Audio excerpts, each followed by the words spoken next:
All right, everybody, and welcome to another episode of the Future Ear Radio Podcast. I am thrilled to be joined today by Dr. Rachel Magann Faivre. Rachel, thank you so much for being here. Why don't we start by having you share a little bit about who you are and what you do? Yeah, thanks, Dave. Really excited to be here as well.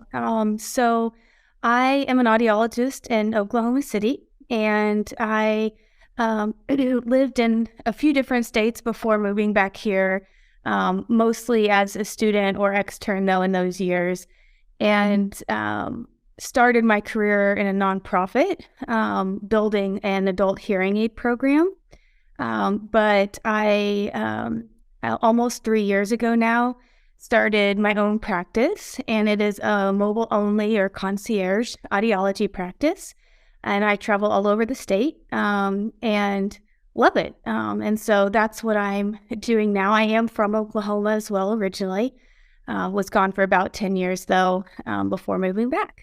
That's awesome. Well, thanks for being here. I've been looking forward to this conversation. We met, I think it was at the AAA in St. Louis. So this has been a little bit of a long time coming, but, I just saw you again at the Mobile Audiology Conference, before ADA. And I'm just super fascinated by your whole business because it seems like you've accomplished a lot and kind of built a business pretty quickly, only in the matter of years that you've been up and running. So before we get into all that, I want to start where I always start, which is the whole backstory motivation of how you got into audiology. So do you want to share about what led you to this industry and this line of work? Yeah, absolutely. So I always start with my mom has hearing loss, significant hearing loss. Okay. And so I always knew what an audiologist was because I grew up, going to her appointments at, here and there. But when it came time, so I have a zoology background and was actually going to be a vet. That's what I had went to school for. But I had decided I probably wouldn't be very good at that as far as I'd probably be doing more pro bono than making money at that. And so anyway, so I took a few years off between my undergrad and graduate school. And when looking to go back to school, I knew I wanted to do something in the health field. I was living in Illinois at the time, and the university there, I just went and looked at their PhD and higher, graduate level healthcare related courses. And anyway, the audiology program there just won me over. And I think I'm lucky. I think that it combined two things that at the time I wasn't sure or I didn't know that I would like. But part of it is the healthcare, like helping people, working with community that I love. But there's also the technical component of, working with equipment and fixing things. And I really love hands-on work. And so I think those two kind of components of audiology were a really driving force anyway. So I love being an audiologist, and it's how I kind of fell into being one. Where did you get your AUD? Northern Illinois University. Okay. It seems like there's like a fair amount of people. That must be a pretty popular program because I feel like I've met a good amount of people there.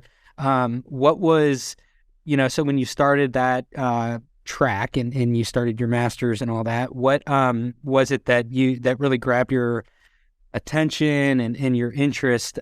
Like clearly you have the personal experience with your mom, but when you actually started to pursue this as your own career, like what really stands out in your mind as that period when you were kind of like being won over? Yeah. So, I mean, I think I've probably always known I like kind of running a business or have that sort of mindset. Even if I didn't really kind of know it in detail back then, but so from the very beginning, like the looking at different programs, the audiology program made more fiscal sense, and not just because of tuition, but they had more avenues for like scholarships and being graduate assistant or research assistant. And so from a business perspective, I was like, well, this makes more sense. I'm not paying tuition and I have a scholarship, right? Or it's very little. But once I had started in the program, the areas that really I really enjoyed, I mean, like a lot of programs, we did a majority of hearing aid, pediatric and adult kind of clinical experience. And so I certainly liked that. But when it came to the specialties, I really loved vestibular, tinnitus, and animal audiology. So Okay. those are kind of the three things that when I went to my externship, I kind of was looking for more experience, specialized experience in. Okay, interesting. So you go to Northern Illinois University, and then where was your externship? Mayo Clinic in Rochester, Minnesota. Awesome. Okay, and so what was that period like? Oh my gosh, phenomenal. What an awesome externship and just in general a place to work if you know, for those that are there. We loved our year there. And it was very hard, as you might imagine.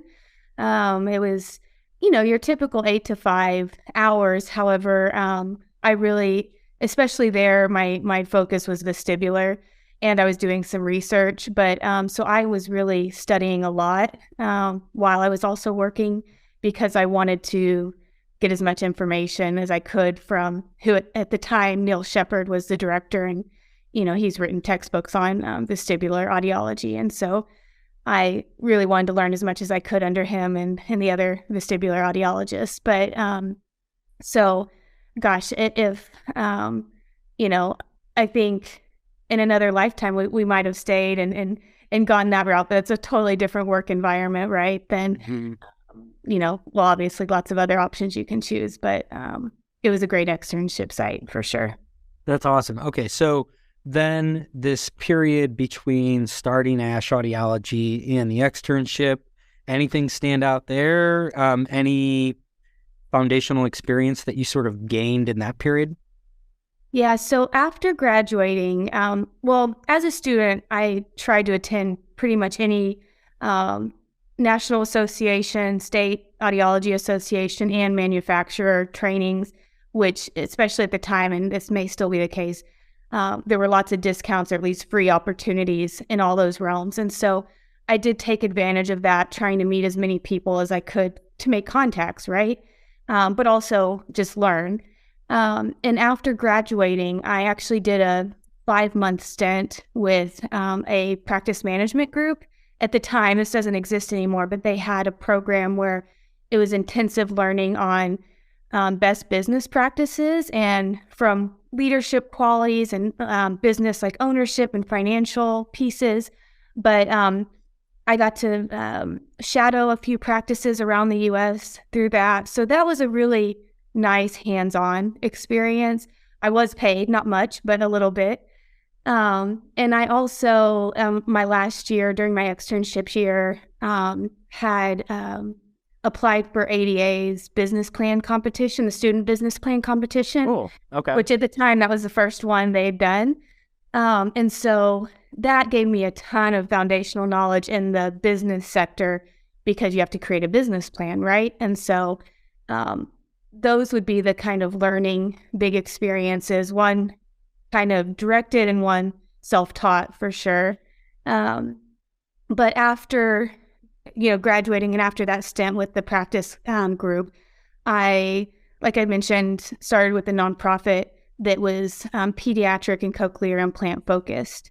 And I came on to create an adult hearing aid practice. It would be very much like starting a typical private practice.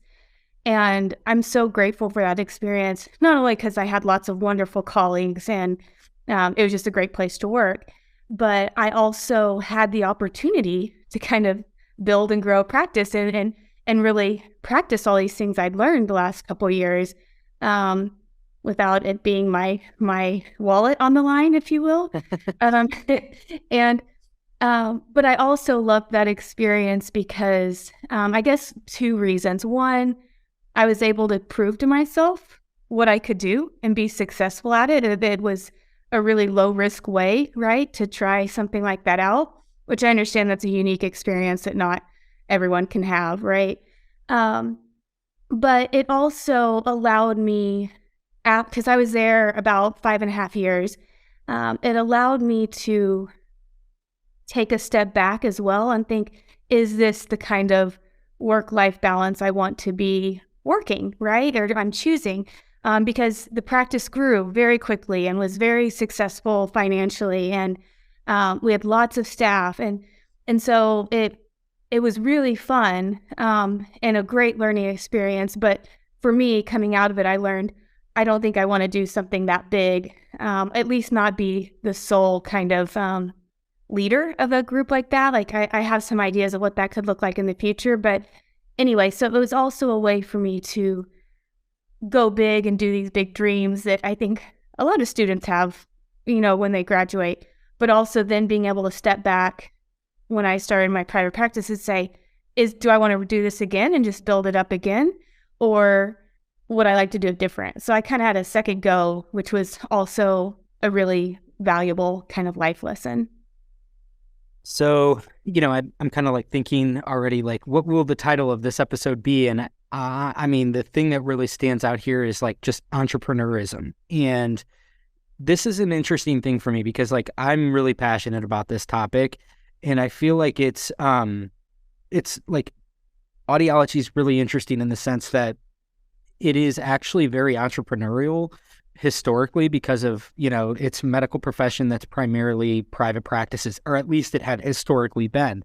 Mm-hmm. And I think that, so you have this like hybrid of kind of the prototypical audiologist that has, maybe they're real clinically oriented, or maybe they're a little bit more business oriented.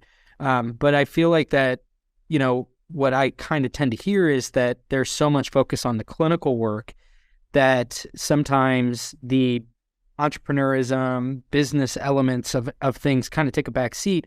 And what's, I guess, discouraging about that is if you don't have that ability to understand business and how exactly to go about becoming an entrepreneur, then you can't maybe fulfill the dream or the vision that you have from a clinical standpoint. So I feel like they really actually go part and parcel. Like you kind of want to have at least somewhat of a background in both. And so what I'm curious, because you had said at the beginning that you've always sort of had this entrepreneurial spirit, but, clearly you were doing things that were proactive in how you could sort of foster that, whether it be like the ADA student business plan competition or something like that. So I'm curious in your experience, what are ways that young audiologists or aspiring audiologists can try to like harness that a little bit? And what are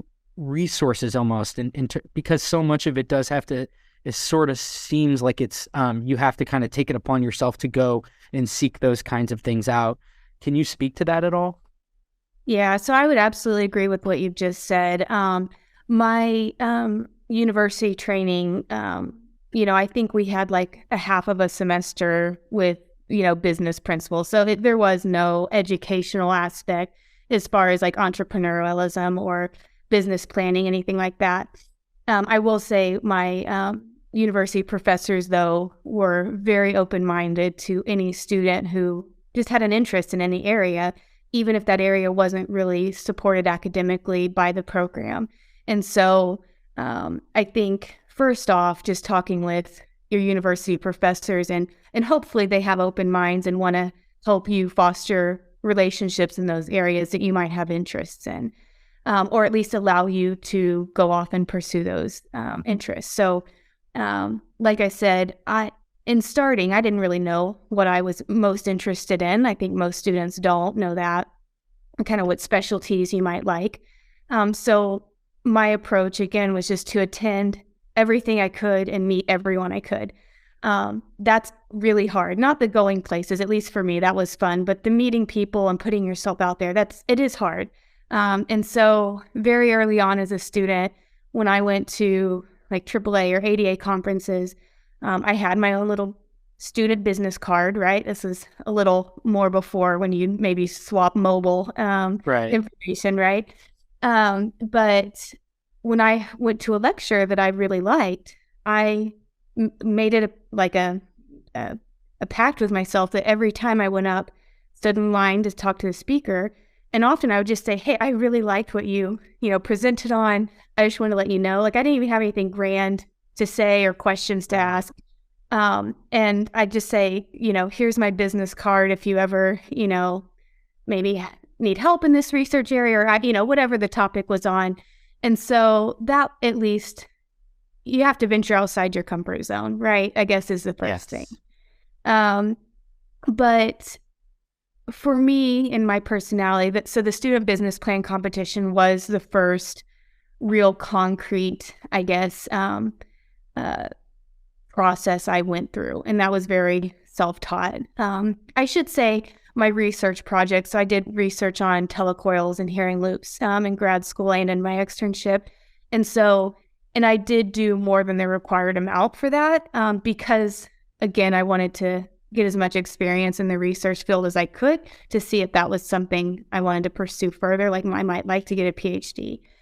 But the business plan, because it was a project with a deadline and you had to research to, create all the pieces of it, that was a great opportunity. And that this ADA student business plan competition still exists. So that's something students can still do. And so that created kind of a structure, right? Upon graduating and after working, I think I was probably like 3 years into my career, I was itching for more learning, right? Like I'd read a lot of the books that conference like keynote speakers would recommend that often are like motivational or leadership qualities or best business practices, those sorts of things. And they were okay. I mean, they're good, but I'm not a great one to just read something, digest it, and take it. Like I need something a little more practical personally. So I started really looking locally of, was there something I could do in my community that would help foster some of the ideas I had? Because at that point, I felt very confident clinically, right? I'd had a few years experience under my belt. And so I started looking at things like the Rotary Club. I have a really good relationship with my vet for my pets. And so I asked him, hey, do you know any organizations that might be good locally to be a part of? Just generally from like a business perspective. I had a few physicians that I knew personally, and so I reached out to them too. Basically, anyone that was kind of in the general healthcare arena, but kind of by chance, the thing that kind of I guess stuck the most for me locally, we have so through the University of Oklahoma, there was an entrepreneurial kind of leadership building course. A fellowship, if you will. It was a 9-month program. And it was free to the fellows. However, the companies you worked for had to sponsor you. So that was kind of part of the deal. Your company had to say, yes, we want our employee to participate in this program, which I think is just really cool because they're getting buy-in from whatever company that's local, not just the individual, right? And so what appealed to me in this program, other than it was all about learning what I mentioned, leadership qualities, best business practices, but it was all geared around helping the community. And so what the program did was identify a need in the city. And then your group and it was a 5-person group for my group. There were 2 of them in Oklahoma City. So there was 10 of us total on the program in our city. And you go and research how to fix this problem. And so it's very applicable. It's non-audiology. Ours was helping a disenfranchised, primarily Black area of town be able to build individual wealth and training in some fashion. And so the project was fascinating. The 4 other fellows that were on my team were all from different professions. I'm still friends with all of them. I'm friends with a lot of people that were in the program. But that was a way for me to get involved in the community, to feel like I was doing something good, to make contacts outside of audiology, and see another perspective on all those, that training and information.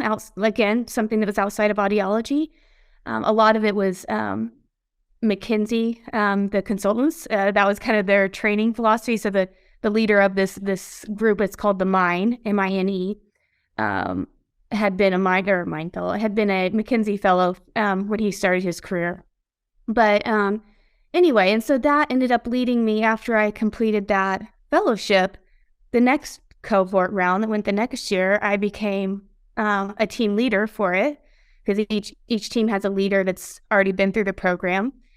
And then the third year, so I enjoyed doing that. The third year comes around and I proposed an idea to help underserved populations in Oklahoma for hearing care.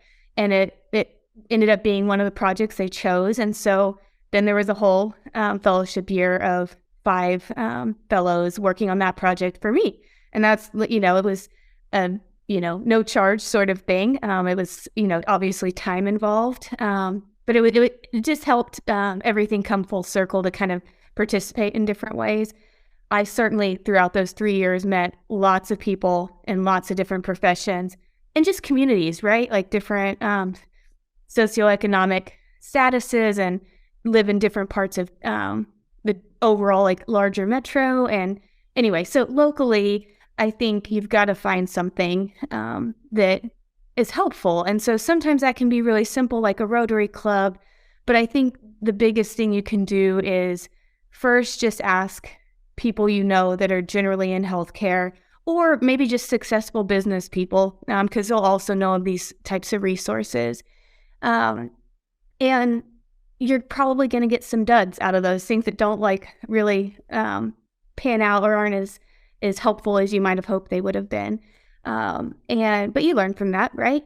And I certainly did. And then there's also looking at your, and generally I would say these are larger metro areas, downtown areas are going to have, but your universities, your venture capital firms, these are all groups that might host these kind of entrepreneurial programs.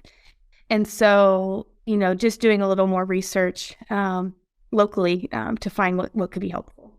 Yeah, there's this meetup in St. Louis that's called Venture Cafe, and the whole idea is that it's in the sort of like the emerging tech entrepreneurial part of St. Louis, and it's open to everybody, and you can just come. And I've gone a few times, and it's just, like, to your point, a really great way to get out of your the current siloed view of the world that you're in, and just kind of meet other people. And so again, just that's just to kind of piggyback on that and say, I think these things actually do kind of exist all over the place.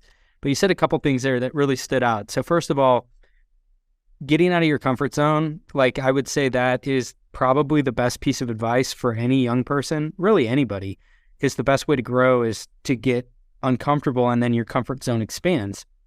And I love what you said about how, take it upon yourself to go and tell the lecturer or the person that you saw present that you really enjoyed that. Because look, at the end of the day, 99% of people don't do that. And so it's another way to just kind of stand yourself apart. So I really like all of these as just concrete little things that you can do, because it's all part of a theme, which is you have to be proactive, and you have to understand that the vast, vast majority of people don't do this stuff. So things that might even seem trivial, like having a business card and handing it to a presenter and telling them you really enjoyed their presentation, actually are the kinds of things that set yourself apart in ways that you probably don't even realize, because that presenter might be like, that's really interesting. Who is this person? They look into a little bit, and chances are they're connected, and they're like, hey, I have this audiologist, this young audiologist that took it upon herself to introduce her to me. Didn't you say that you needed somebody in the same metro that you guys exist? So it's a lot of stuff like that where you can never predict the type of serendipity that will probably unfold. So the best thing to do is just give yourself a lot of at-bats, to use a baseball analogy. Yes. And I know everyone says the audiology world is a small community, and that's kind of a cliched line, but I mean, I agree with it. And there are so many relationships that I met early on that maybe even 5 years later became something, a contact that I actually needed for some sort of, use. And just to even know that those people existed, and to be able to reach out to them has just been super helpful. And so all those people I met early on, there was no goal to start something immediately with them or learn something immediately from them.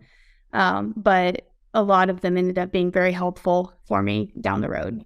Yeah, that's awesome. So going back to your story, thank you for entertaining my tangent there about entrepreneurialism, because I just find it fascinating, but it's obviously a huge part of your journey and all that. So you come to the point to where you make the decision that you, like you said, you're part of this nonprofit, you've kind of grown this like division within it for 5 years. Sounds like you were really successful, but you learned through that process of maybe some things you would do differently if you had a second go around. So let's talk about the second go around, Ash Audiology.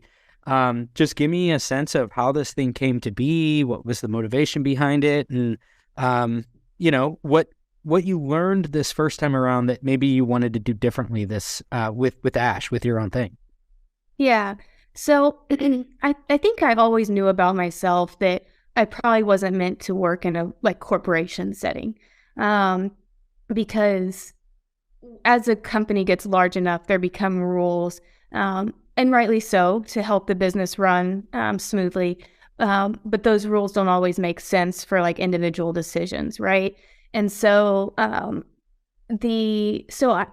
as our company, the nonprofit grew, I think it was a slow progression of just seeing more rules and regulations put in place that made working less fun, right? And so I started thinking about doing my own thing. I mean, not really concretely or in any sort of planning capacity, but to the point where I was like, I know I'm not where I am and where I'm going is not where I want to be, right? And so anyway, so I probably took about a full year of more concrete planning, if you will, and not planning as in like creating documents and a financial plan and that sort of thing, because personally, I liked where I worked. I wanted to do everything I could to leave them in a good spot, right, with my leaving. And I just didn't feel like kind of ethically or morally right planning another business when I was working for one. And so my goal was to take 3 to 6 months off after working there and then plan the next steps. I had general ideas of what that would look like, but the pandemic happened right at the beginning of that, and so that kind of slowed things down. So I probably wouldn't have taken a full year if that hadn't happened. But in the end, the things that I found I didn't like about how I was working was, one, I mean, all of those years I was there, I worked 60, 70-hour weeks. I loved it. It was my choice. It was not the clinic, dictating that. But that wasn't what I wanted to do long term, or not that many hours, especially for a company that wasn't mine, right? I also just learned how to manage people, or how I like to manage people, and the types of kind of flexibility that didn't exist as a company gets larger. There's a lot more flexibility typically with small businesses than larger ones. And so I knew that autonomy and flexibility were two really important aspects to how I enjoy working. And I think that goes back to that kind of entrepreneurial spirit, and just, I love to build.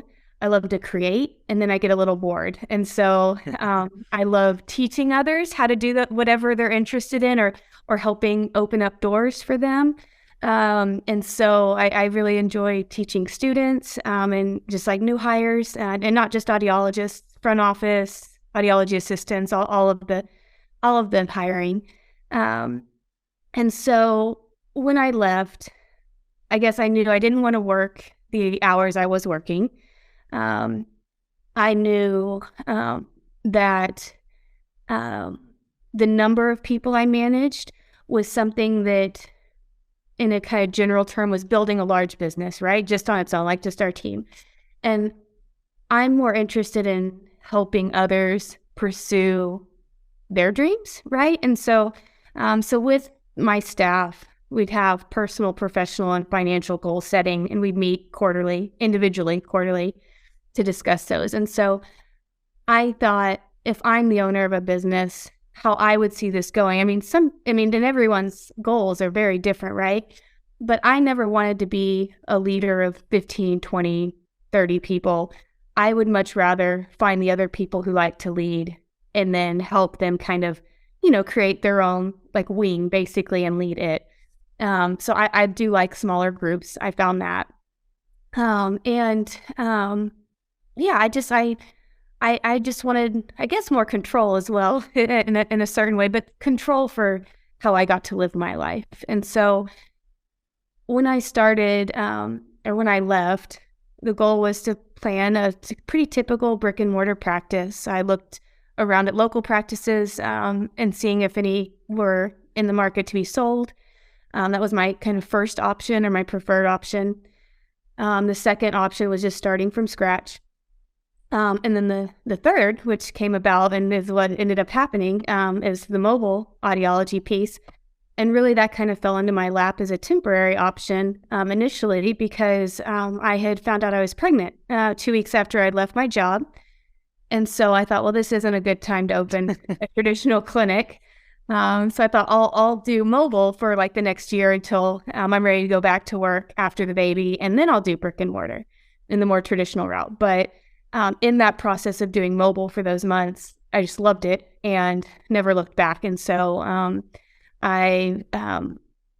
with mobile, there's so many things that are very similar to your, traditional practicing, but so different too, right? And so for me, like the flexibility and autonomy, you just can't beat it. Like there's no more flexible job than a mobile job, I don't think. I love being in people's spaces. So whether it's their home or their office, you really get to see their real world listening environment, right?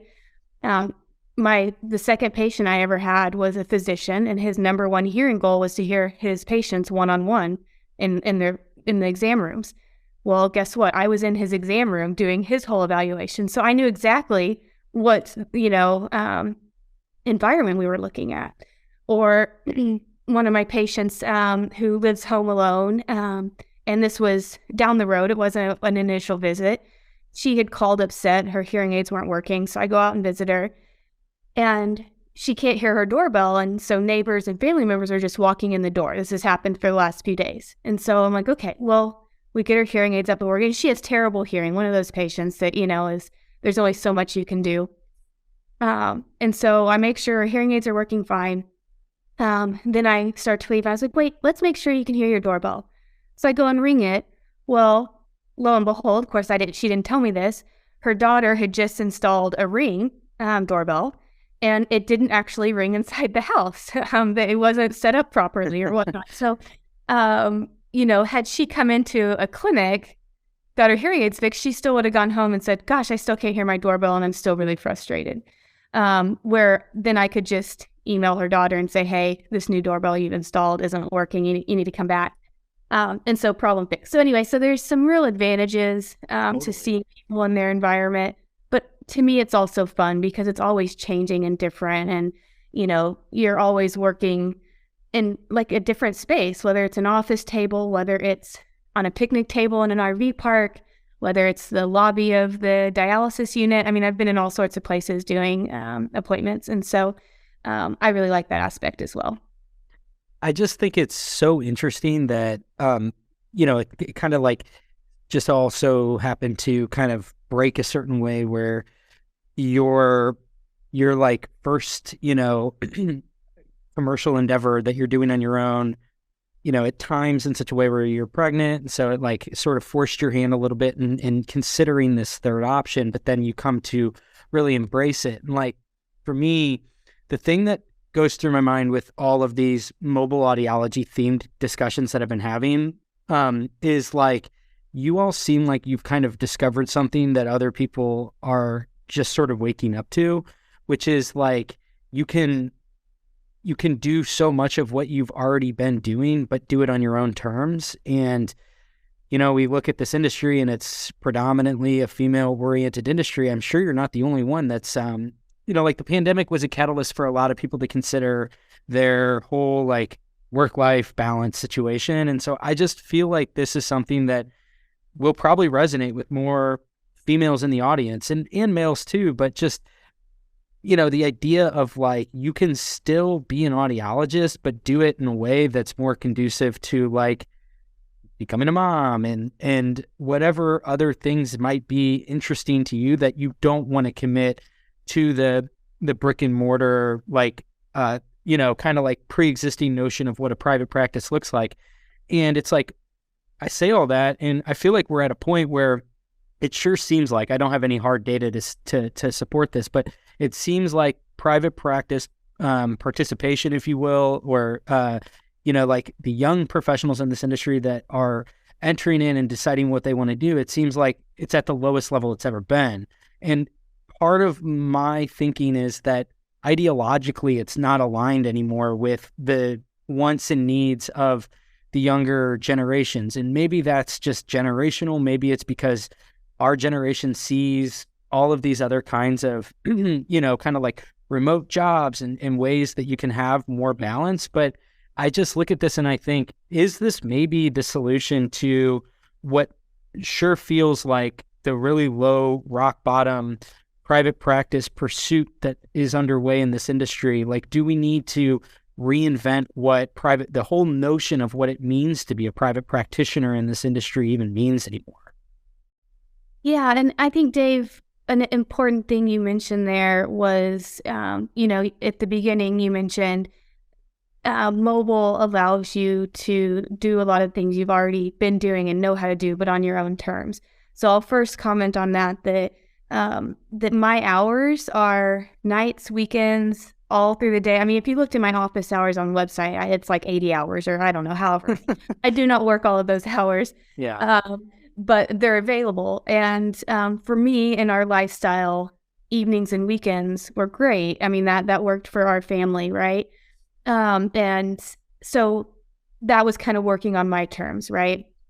I think the other thing that's super important is when you do start asking around for maybe advice or information, you're going to get people who tell you that's not a good idea. And so you want to listen to those people as well as the ones that say, yeah, that is a good idea. But I would just say follow your gut and whatever you're really interested in, because you're going to be successful if you're really interested in something, right? Now, you do need to plan and have like a good business model to support what you want to do. So I mentioned animal audiology as an area that I love, right? And when it came time for me to decide what services am I going to provide, am I going to do hearing aids, cochlear implants, vestibular, animals, tinnitus, APD, what's that going to look like? I mean, you do actually have to run the numbers and, what's the demand in your area? What's your reimbursement? What's your desired salary and profit levels? So you do need data to back up your interests. But especially for like what I ended up doing, this mobile audiology, I will say the manufacturers in particular, they can be super helpful for you. Asking just information and help in different areas, but every single one of them told me it was a bad idea to go mobile, and that anyone that did it within a year or two was out of it. And so, it was a lot of negativity, and I'm sure there were a lot of reasons, and, they were well-meaning, but it probably did delay me a little bit in starting whatever I wanted to start because it was so kind of frowned upon. But I think another area is reimbursement for things that aren't your traditional bundled hearing aid model, right? And so all the other specialties are unbundling. It's harder to find support in those areas. But again, if that's where your interest lies and you can do some planning that supports it financially, then the sky's the limit, right? Like you can get in or out of whatever specialty you like, whatever work environment you like, whenever you're your own boss or your own owner. Obviously, there are a lot more responsibilities that you take on and some pieces that you may not like, but the benefits far outweigh those extra responsibilities. And a lot of those responsibilities, if you don't like them, you can outsource them, right? So it just, I just can't say enough of when you follow your dreams and what you're interested in, you're going to be successful. I just like one of the things I've really appreciated from you when we've talked is that you're really transparent about your process. And I think this is where the rubber really does meet the road between being aspirational and looking at this and thinking, this sounds so exciting. I would love to do that, but where do I even start? Do you want to talk about like how you, like what this process has been like, especially getting off the ground? Because I feel like that once you get the ball rolling, then you can kind of start to figure out on your own. But for me, it seems like where the biggest gap is how do you even get started? So, like what was your planning process like? What went into the calculus of like what services you were going to provide, and ultimately kind of like what led you to your business model, if you will? Yeah, absolutely. So I am a planner in that way, and I do probably move a little slower than some folks and am not as much of a risk taker in a lot of ways. I am a data-driven kind of gal in just all aspects of my life. But so the things that I did kind of in the planning process. So first was my general business plan, right? And luckily I had a template because I'd done the ADA business plan competition. So I had a template to work with. But I will tell you, the Small Business Association, SBA.gov, is a phenomenal resource. It's really, if there's one resource I can point people to, it's that one, because it gives you step-by-step instructions of, how to create a business, right? A successful business. And I'm happy to share this information with your listeners as well, your followers. So outside of a general like written business plan, and that, I was looking at financial planning, that was looking at what services to provide, that was looking at market demographics, staffing requirements. I'm sure I'm forgetting a few other, general topics. I started with just a big Excel sheet on the financial end. I wanted to look at a 3-year projection and have it. So this document has a lot of editable fields in it. And so you can say, okay, I project I'm going to, sell this many hearing aids a month, or I'm going to have this percentage of patients that are Medicare, and this is the, deduction or the reduced reimbursement rate I'm going to get from those particular patients versus my private pay versus my private insurance. This is the percentage of high-end hearing aid versus low-end that I think, I'm going to project I'll sell. Or this is the projected amount of tinnitus evaluations I think I'll have in a year. So all of these like calculations of this is what I think I'll do. And especially if you do have a little work experience, you can have some pretty realistic numbers to put in there, or in theory, some realistic numbers. But even without the real world experience, like I said, I did the business plan as a student, right? And so it can be done as a student as well. And so I think really not only does that give you good financial numbers, but it makes you think about, okay, I need liability insurance. How much does phone and internet cost? What are general like supply startup costs? Like, things from impression materials and All the oak tree stuff. Yes, exactly. It makes you think through all those steps, right? Right. And so financially, you've got to kind of predict that. And what are you going to set your pricing models as? And I think that's a hard one, because I think everyone that at least I've talked to or has reached out to me kind of asking what would their first steps be? They want to know, can they make the money they need to make in this way, right? And so you've got to start at that financial piece, right? And so in setting your prices, you've got to first just figure out, what do you need to make to live? Or what do you want to make to live? Those are different amounts usually. And then you break that down to an hourly or even minute rate. And so I had started out with kind of those big numbers, kind of like I mentioned. I think I'm going to have this many patients, this many sales, this many conversions of whatever type of appointment, right? And there's those numbers. But then you have all the service and like reimbursement. So 92557, what's my audio reimbursement? What is temps and reflexes? What is CI programming? What is, earwax removal? All those things.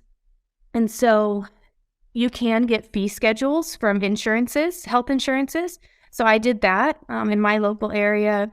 Blue Cross is one of the better reimbursers for those services. And so I got fee schedules and made sure I didn't set any of my service prices lower than what I'd get reimbursed from them. So that was part one of kind of figuring out service costs. Certainly you can look at, if you are practicing in the area that you might have your own practice later, you could kind of look at what are you getting reimbursed or what are you charging there. That can be a helpful just general data point. But starting off with looking at your break-even point plus profit. And so I would encourage people to obviously look up what that means. How do you calculate that? It's very easy. But generally, you just look at what's the salary you want to make plus your expenses for running the business, and divide that by how many hours you're going to be working that are billable in a year. So you don't want to just look at 40 hours a week, right? Because you're not typically billing for 40 hours a week. That gives you your general idea of your break-even plus profit value. And then you can add in, different levels. So I had, here's what I need to live, here's what I'd like to make, here's if I'm really successful, what's my hourly rate.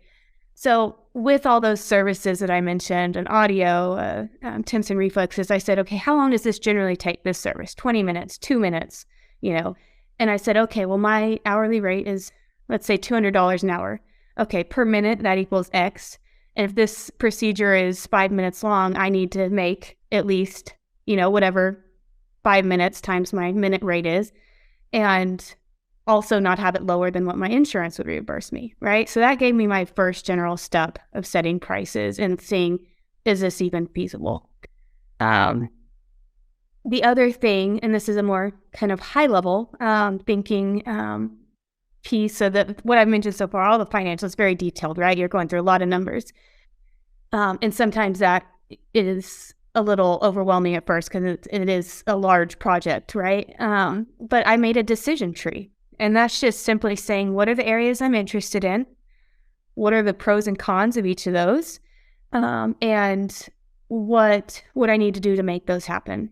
And so I had created a document, and it had, again, like animal audiology. It had hearing aids and tinnitus. It had vestibular. I think it had one or two other items. And, pros and cons are almost like a SWOT analysis too, like a strengths, weaknesses, opportunities, and threats, right? Okay, this particular specialty there's no one doing it in my market, or there's a lot of people doing it, or I really love this one. This is my favorite. This is my least favorite. And anyway, and so that really helped me at least figure out a place to start, and what services I would start with, and what kind of practice I wanted to have, right? Because like in my instance, I mentioned I'd love vestibular. That's not so easy to do mobile.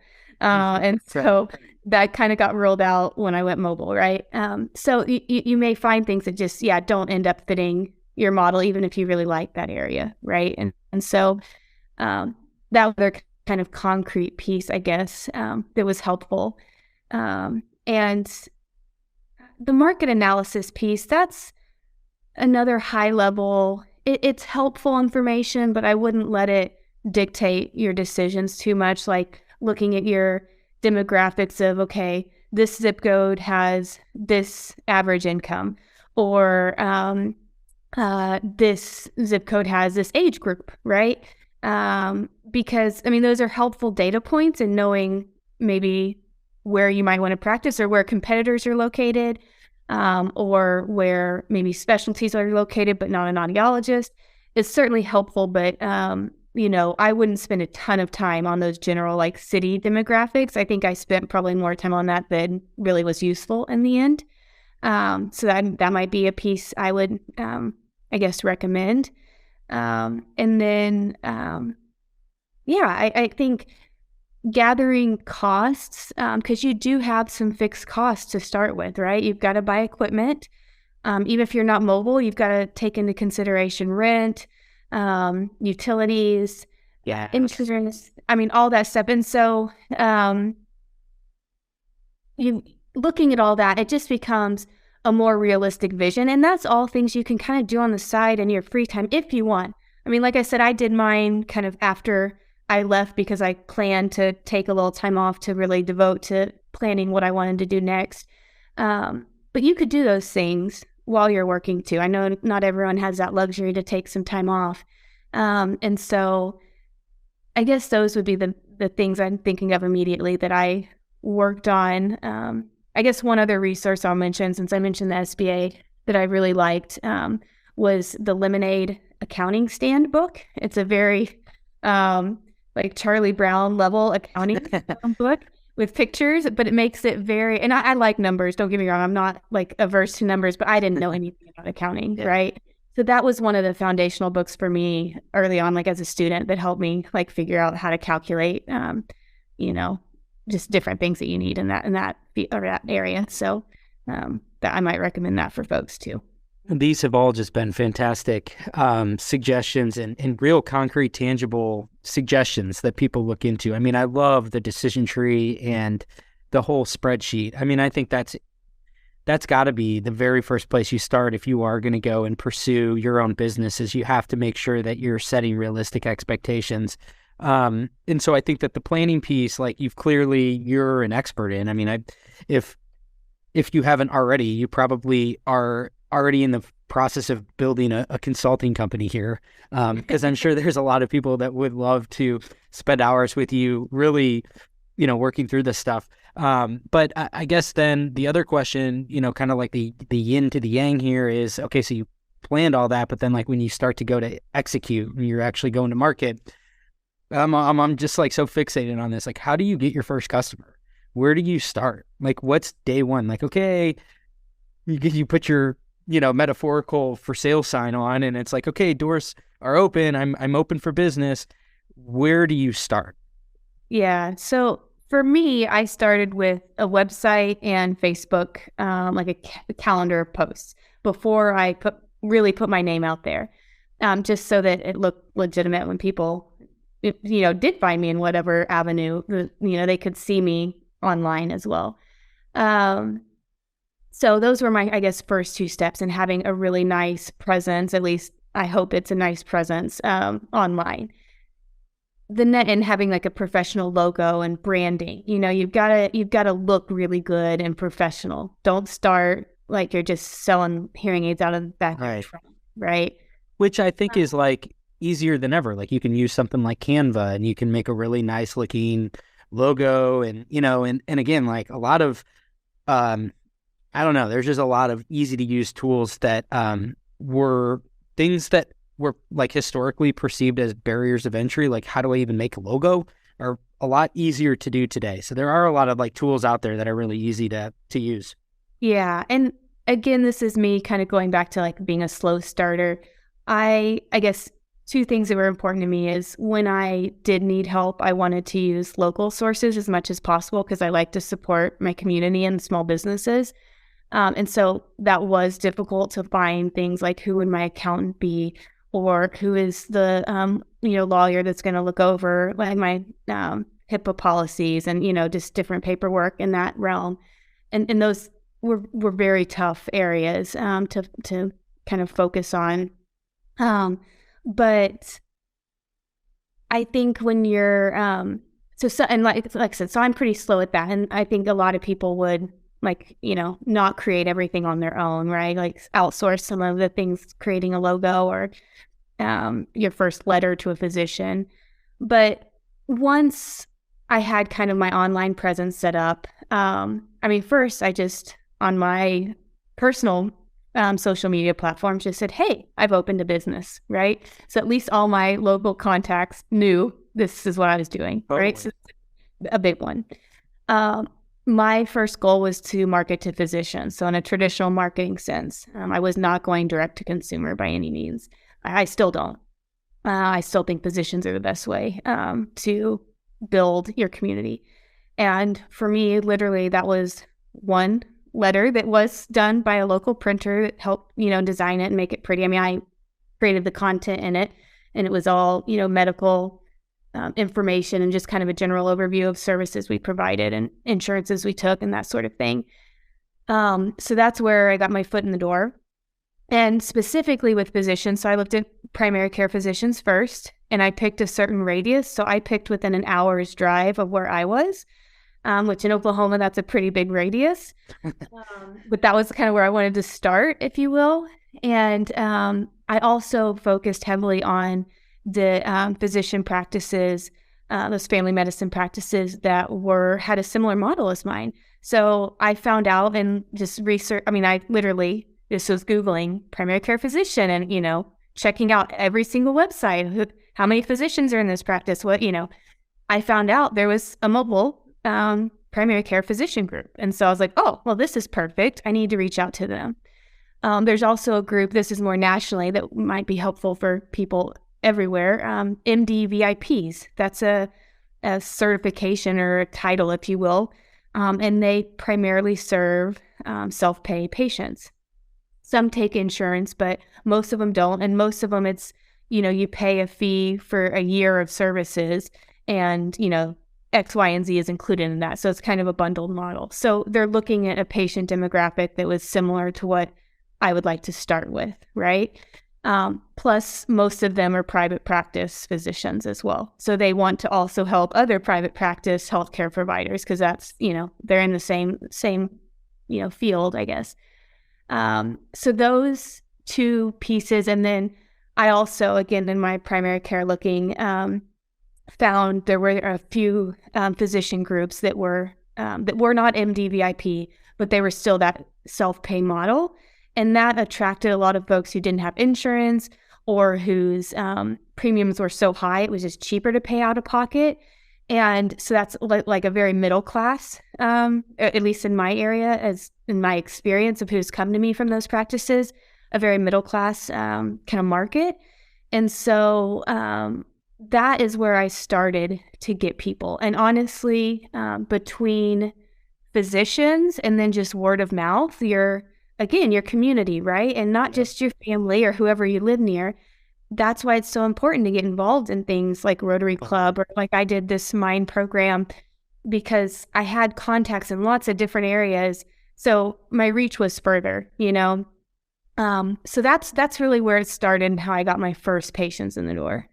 And there's probably a Rotary Club in like every single city, I think, right? So I think so. That's a pretty applicable one. But I mean, again, I just love that you're being so open about all this because this scratches the itch I have. And I hope that there are people listening that like, this is really enlightening to hear, okay, so that's how you go about doing it. And it makes sense too. I mean, okay, I've referenced this a bunch of times before, but like I think it was Hearing Health That Matters, put out a survey that surveyed audiologists asking about their patient acquisition. And like, number one, word of mouth referrals. Number two, physician referrals.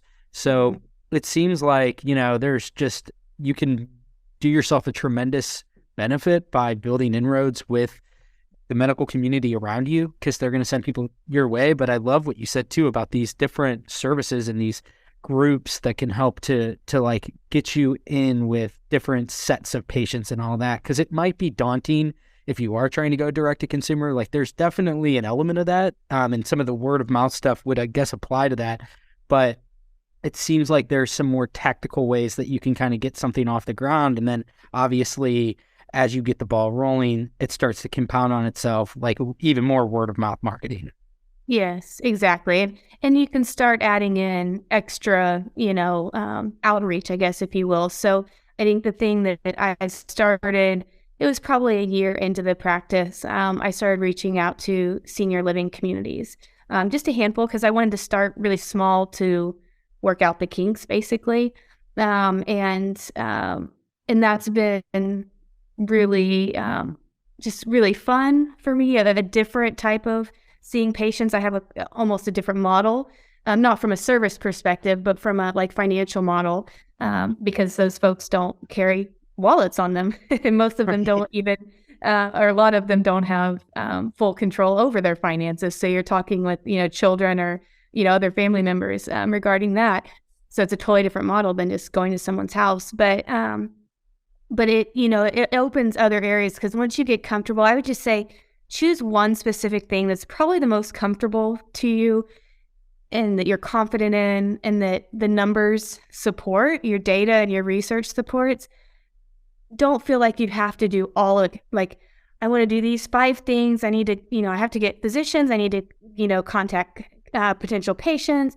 I need to contact senior living communities. You don't need to do all that. Like, do one thing and then step by step add on when you can and when you have time, because one, it's just a lot less stressful, right? And Yeah. less overwhelming. But I think it's also just feasible and works better that way as well.